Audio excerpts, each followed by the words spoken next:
I took notice of being one of the only black cyclists in modern day cycling at a world-class level.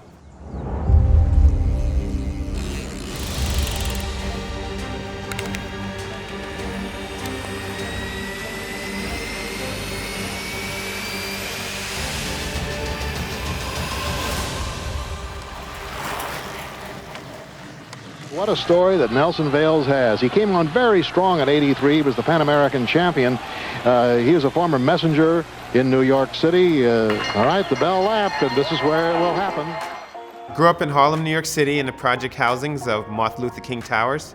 When I got my first bicycle, it was such a sense of freedom because all the kids had bicycles, and everyone looked forward to that Christmas because every kid had a bicycle. We were a little gang of kids between the ages of, let's say, 9 and 13. Again, you got to remember Harlem and the project housing. It was safe for a kid to go out and ride. Cycling has always been a rite of passage for young people. When you get your bike, the first thing that's a sense of freedom.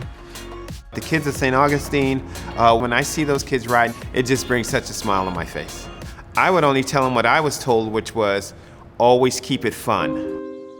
To go through different trails and different woods, and secluded areas is I think it's the best part for me.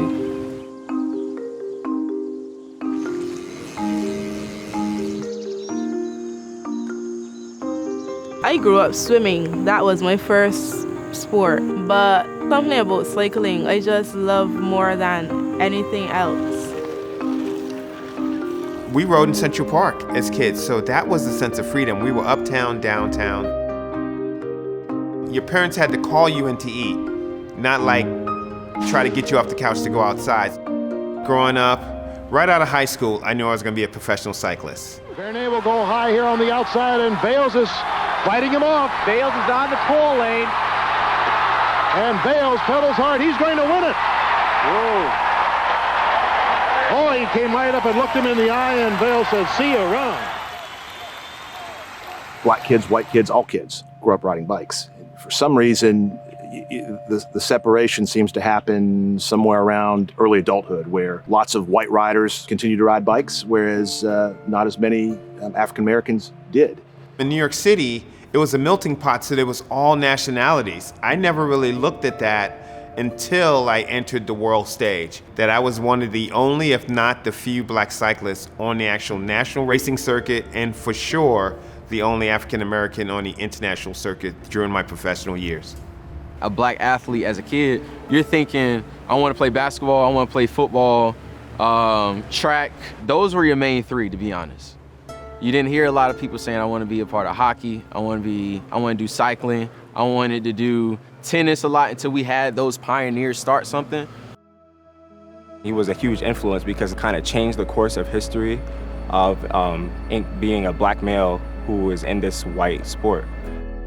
The program that they're doing at St. Augustine, I became excited about that. I can look back at these kids and myself and a development on what this could be.